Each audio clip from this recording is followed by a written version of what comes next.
देखो पर्यायवाची शब्द हम लोग फिर से सीख रहे, ठीक है, ठीक है। 7 को फिर से पर्यायवाची, 8 को पिछला बार बताए थे, अब कितना है, तो कुल मिला कितना हो जाएगा, 15 हो जाएगा, 15 हो जाएगा, ठीक है। हिंदी पढ़ा रहे तो हिंदी भी चीजें बोलना दे। 15 कितना हो जाएगा, 15 ने 15, हाँ ठीक है। चलो पर्यायवाची शब्द समझता है ना, मतलब सेम ही मीनिंग वाला शब्द है, इसका भी अर्थ उसका भी अर्थ बराबरे है, समझ में आ रहा है।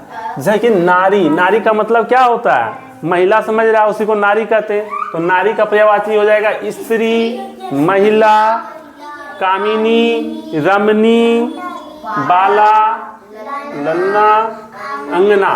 देखो स्त्री मतलब भी सेम होता है, नारी मतलब भी सेम होता है, महिला मतलब भी सेम होता है, कामिनी मतलब भी सेम होता है, ललना मतलब भी सेम होता है ना। बाला हो गया, अंगना हो गया, ये सब का अर्थ क्या होता है, एक ही होता है, सेम होता है। इसको पर्यायवाची कहते हैं, इसको याद कर लेना। अगला क्या आता है, नदी आता है ना।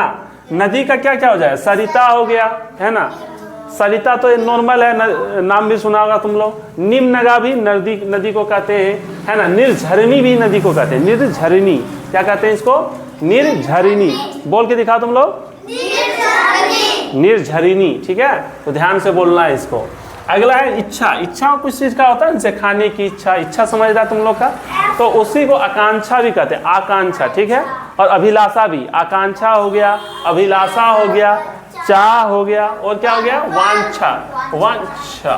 तो ये सारे क्या हो जाएंगे, सब के क्या हो जाएगा, एक ही मीनिंग हो जाएगा, समझ में आ रहा है ना। अभिलाषा, आकांक्षा, चाह या वांछा, इस सब का एक ही अर्थ होता है, इच्छा का ही पर्यायवाची है। आकांक्षा का पर्यायवाची बोले तो इच्छा, अभिलाषा, चाह, वांछा।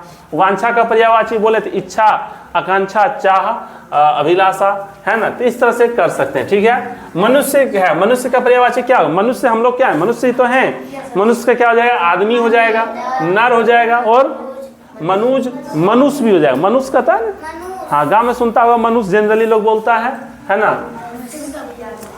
चलो अगला क्या आता है, स्वर्ग आता है ना। स्वर्ग तुम लोग को समझ में आ रहा है ना।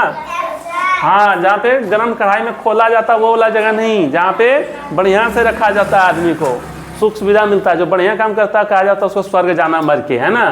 तो स्वर्ग को ही देवलोक कहते हैं, वैकुंठ कहते हैं, है ना। और स्वर्ग भी कहते हैं, स्वर्ग को क्या कहते हैं, स्वर्ग। तो ये सब इसका पर्यायवाची शब्द हो गया। अगला देखो देवता, समझ में आ रहा है ना। तो देवता का क्या पर्यायवाची होता है, सूर, देव, अमर। देवता मरता नहीं है ना, इसलिए उसको अमर कहते हैं। और क्या कहते हैं, विबुध कहते हैं, त्रिदश कहते हैं, निर्जर। निर्जर बोल के दिखा तुम लोग, सब कोई बोलो, सब कोई बोलो, निर्जर है। देखो कोई कोई गड़बड़ बोल रहा था, निर्जर, रॉ है ना लास्ट में, देखना।